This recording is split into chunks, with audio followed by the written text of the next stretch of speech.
All right, everybody. This is Sheets, and Bobby and I are going to be going over the Bermuda tournament that's starting tomorrow. Where this is one of those events where you don't have the top guys in, so you have to kind of not manually get over the fact that certain guys are certain prices that you're just not used to, having at those prices, right? So you're going to be very, very proud of me. I thought you'd appreciate this. There's somebody who I'm playing, and I'm betting him. I bet him outright as well, and you're going to be proud of me. Okay. So why don't we start with the? By the way, there's some guys missing from my sheets because like half of these 6,500 guys like drop out, and like new guys are coming in. And fortunately, I'm not playing any of these guys that are just like the late guys that are coming in. So if there's guys missing, I apologize. I just literally can't keep track of all the guys that just drop out and come back. Yeah. None of them are particularly in play for me. But I have like some notes here. I really just trolled. I really scanned the Rick's content this week as well. One thing about this slate or this course, whatever, which is very relevant, is this is one of the rare courses where it really rewards accuracy in a very real way. I mean, it's a very, very short course, and you're really going to want that. And what's happening, and it's up to you to determine this, is a lot of the models are really weighting that heavily. You're getting guys that otherwise you almost would not play, and are going to be projecting really well and are going to be really, really high owned. And you're going to have to figure out like how much the course fit is going to matter to you. Because if you're willing to fade the course fit somehow, you could get low owned guys that are not going to project all that well. And if you really believe in the course fit, you're going to get smash plays. You're going to have to eat some chocolate. So that's my overall thing. But let's do the same thing we always do. Let's go to the 10K range. And what do you like in the 10K range? Just like five guys. Yeah, I think I like kind of four of them. Bezuidenhout probably is my favorite. I think Fitz is the best golfer though, and Fitz and Reed. So, and then I like Mito Pereira. So I'm trying to decide which of these guys, but I think there is enough value to at least get one, if not two of these guys in if you want to. But I sort of like them. I don't feel like at their ownership that you need to play them. But I do think that that all four, the only one I'm not really on at all is Seamus Powers. And I probably will be a little bit overweight on this range because I like some value, even though, I don't know where I'm going to be. I'm probably with the field actually on this range. It's a tough one for me a little bit because I don't think these guys have to do it, but it would be surprising to me if Fitzpatrick didn't at least have a solid tournament. It'd be surprising to me if Bezuidenhout didn't have a solid tournament. And it's always surprising to me if Mito Pereira doesn't play well. Patrick Reed is maybe more volatile in some ways, but probably the best golfer, at least historically, of this group. So I'm sort of struggling with all four of those guys. I have them pretty close, but I think Bezuidenhout's my favorite. Okay, so I have an outright bet coming from this range. I'm finally there. I played 0 shares of him the whole season, and I now have an outright bet on Mito Pereira at 25-1. Let's go Chile. So I am in. He is my favorite of this group. I just don't see Fitzpatrick winning a golf tournament, which you need at 11K. So I'm not doing that. He's gonna look. He's fine. I mean, like I said, compared to the rest of this field, he's whether he's worth 11K or not or whatever. I'm not getting to it that as much of him as I will probably of the other guys. Bezuidenhout, from what Rick says, it's not the greatest course fit for him.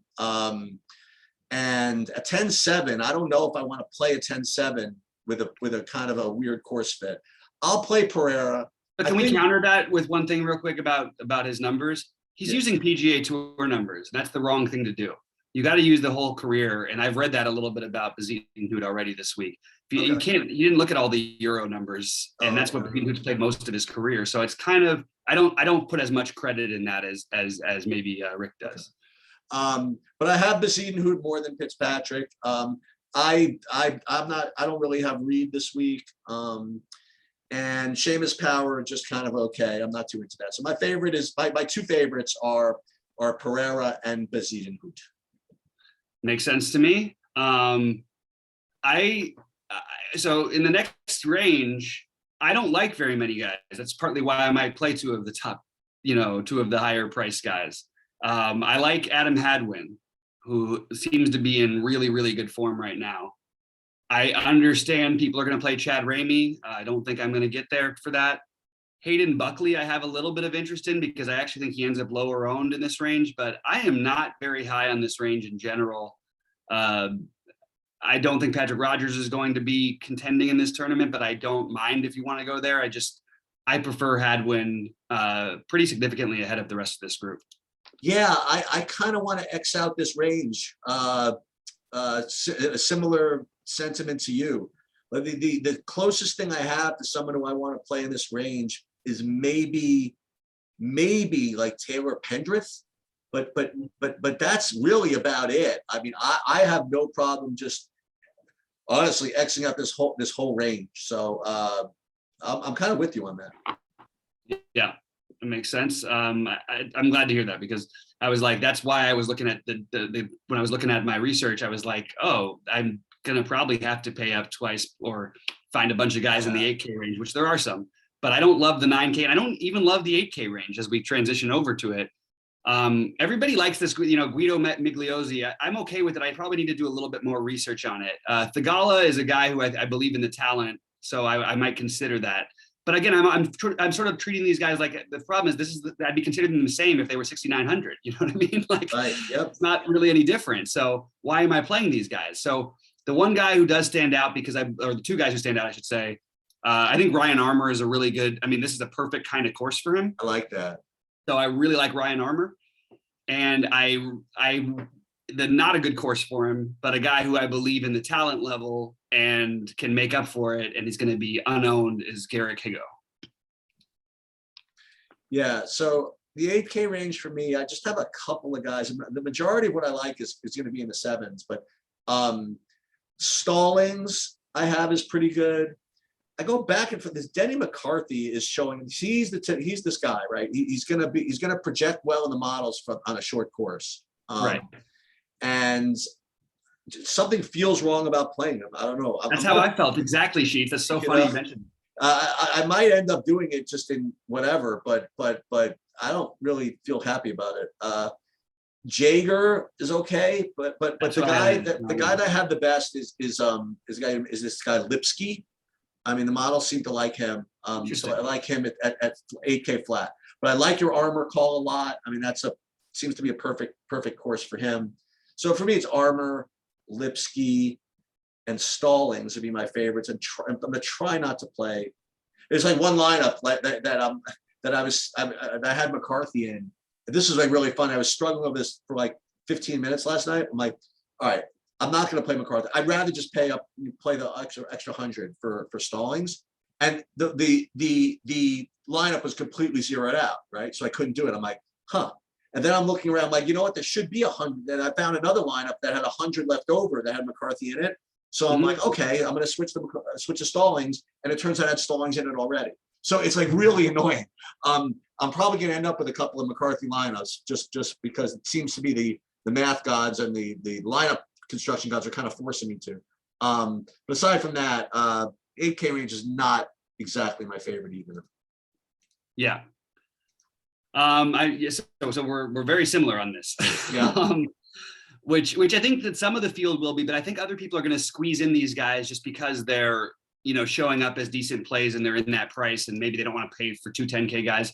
I'm very happy just to speculate on some spots like this. I know we want consistency, but like, I don't know. There's nobody really stood out for me, but I have a ton of guys in the 7K range. So I'll talk about this. I'm going to start with the top model play on the board. It's going to be pretty heavy chalk, and that's going to be Russell Knox. Okay. So I have him at like 25% ownership, and this is like, tell me, this is like the model darling. I mean, he's perfect for the course. His stats fit the course and all this stuff. And you're going to really have to decide like how much that matters to you, because a 20% owned 7,700 guy is kind of rough business. So I don't know what I'm going to do. I'm probably, just as far as transparency, I'm probably not going to put him in my big lineup.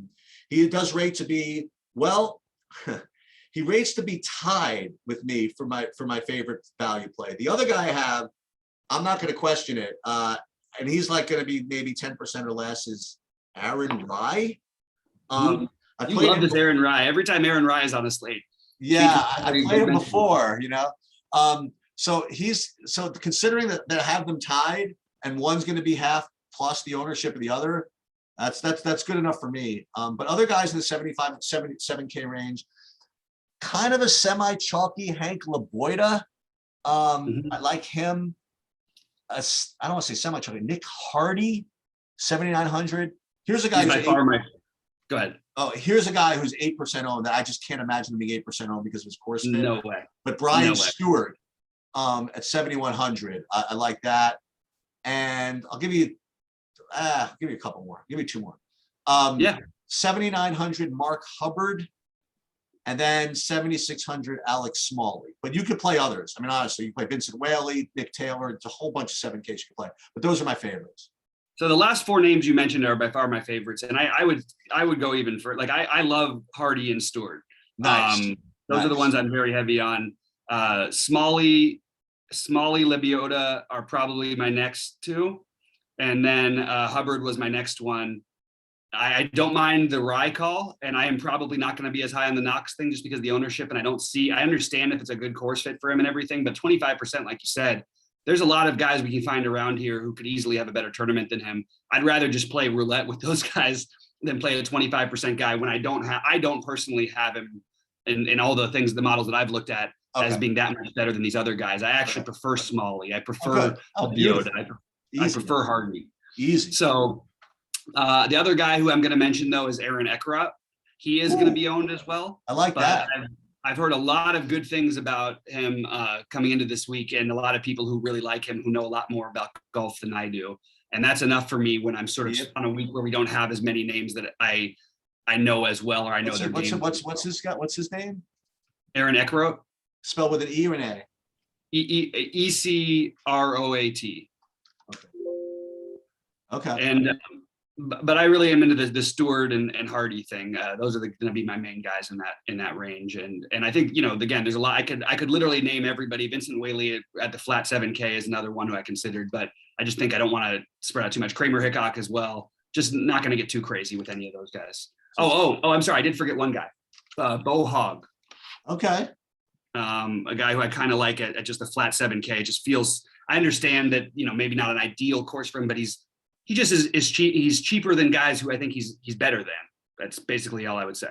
All right. I got a couple of 6Ks for you. I do too. I have two. Okay. One who just keeps showing up, and they're both look to be 5%, whatever, but one is Adam Svenson, and the other one who's currently in my big lineup is the guy who I just love to try to pronounce his name. I think it's Davy Vandervault. Okay. I didn't get to that guy. So those are my two sub 7Ks. I'm trying to find the Vandervault here. I don't even see him. Where is he? VAN. Oh, okay. I got you. Okay. Well, I didn't have him on there, but I'll take a look at him because I want to be open in this tournament to anybody who I don't have a strong take on who someone else likes. I'm with you on the Svenson. I had him nice. Circled. I really like Cameron Percy as a low owned option. So he at 6,900 at very low ownership. I think that he's completely viable. We have Brandon Wu, not Brandon. Wait, sorry, I got the wrong. No, absolutely. No, I think so. Brandon Wu, but there's another Wu that I had on my list. Yes, Dylan Wu. That's who I meant actually. Yeah, Dylan Wu. We like him. Dylan Wu is the one I had circled beforehand. We have who else do we have down here? Taylor. Which Taylor? Nick Taylor. Oh no, Von Taylor. Oh, Von Taylor. Okay. Yeah, Von Taylor is the kind of guy who just you don't play him during the season because he can't drive the ball far enough, and I think that it's another one of those potential course fits that could get him there. So Percy, Wu, Svenson, and Taylor are the guys who I have prioritized, and I'm going to throw in one more guy. I got one more too. Chase Seifert for me. Okay, and I'm going to throw in Michael Gligic. Oh, okay, good. I like that one actually. Michael Gligic. And I'm just going to scroll down and make sure I'm not missing anybody else who I have any notes on. No, I don't think I have anything from anybody else down here, but I mean, look, could one of these guys down at the very bottom, have a top 20 finish at this kind of a tournament? They definitely could. You know what I mean? It's one you get wild on a little bit. Yep. All right, so let's play it. So I know who's winning. I mean, you can tell me at someone. You already bet on it, so we're gonna. And by the way, he's Chilean, as you know. My girlfriend is Chilean, so we are Team Chile all the way. I'm gonna be Chile. I'm gonna be Chilean all Sunday, rooting for him. Waving that flag around. All right, yeah, I'm into the Pereira idea, but I will say in terms of who is going to win this tournament, I'm almost tempted to go down to the like 8K or the 7K range. Right. But I am going to say, I think I'm just going to say because I'll take a long shot guy, well, not a long shot guy, but a guy who. Look, if Patrick Reed won this tournament by 5 strokes, it's not going to surprise anybody. Nope. So I don't mind just taking a shot at Patrick Reed. I know it's not his ideal thing and everything like that. But again, if you just look at the history and the who's a great golfer and his guy trying to get on track. Now, if he struggles, there's legitimate withdrawal risk here. Yeah. But and you want a guy who's not going to struggle, it'll be Fitzpatrick. But as Sheet said, probably not your guy to in general that you bet on to win a tournament. But I do like Fitzpatrick just fine. Anyway, top 5 under 10K. I'm going to go with Ryan Armour. I know he's cheaper, but this is a weird time to get weird tournaments. So I'm just going to go all the way down to Ryan Armour. I'll go all the way down to Scott Stallings. Oh, okay. You're going to make me add him to my list then. I wasn't going to at first. That's my rule. Scott Stallings. All right. So then we have top. So 10. We got another one. So now we got another 9. You get another guy under 9K to make top 10. I'm going to go with Nick Hardy. I am going to go, and you said Harmer already. So I'm gonna dumpster. I'll go down to Hubbard at 7,900. I like the Hubbard play too. All right. Now what do we need? Top 20? Under 8K now to go top 20. Under 8K to go top 20. It's harder than it should be. Next favorite under 8K guy. I already went through them. I already used them for my last 2 picks. I'll go Brian Stewart. Do you Aaron Eckblatt guy, the hockey player, or whatever? I was thinking about it. I was going to go Brian Stewart. I like that. Just to remind everybody, this is a good play. I'm going to put in Russell. I'll just throw Russell Knox in. By the way, LeBron was just ruled out tonight, so there's that. And there you have it. There you have that one. You said Russell Knox? I'll throw in Russell. You love. It's funny because you don't want to play the guy, but then you say the name. Well, we're doing different things, right? We're saying who's going to do something, not who I'm playing. Completely fair point. And then under 7K to make the cut. Under 7K to make the cut. I think there's going to be a number of guys who do. I think I'm going to go. Svenson. Yeah, I'm going to go with Adrian Vandenberg or whatever his name is. All right. Yeah. All right. There you have it. And there are the winners. And by the way, just to say one thing real quickly, this little style, whatever is happening, Sheets, I can't lose at golf. I don't win. I'm winning anything big, but I'm like consistently doubling my money. And just because, and having chances like almost every week, I've had only one losing week out of the last, I think 9 weeks, but nothing big yet. But so it's time to hit the big one. But you know what I love about this is I just put in like the 5 guys, whatever. And then the best thing is I can't play Danny McCarthy in this lineup. And that's always a good one. Yes. There it is. All right, guys. Well, let's crush this week. Yep. Sounds good. Good luck, everybody. All right. I will, all right. So I'm going to upload. Let me just stop this. Let's record this. Stop recording. 1 sec.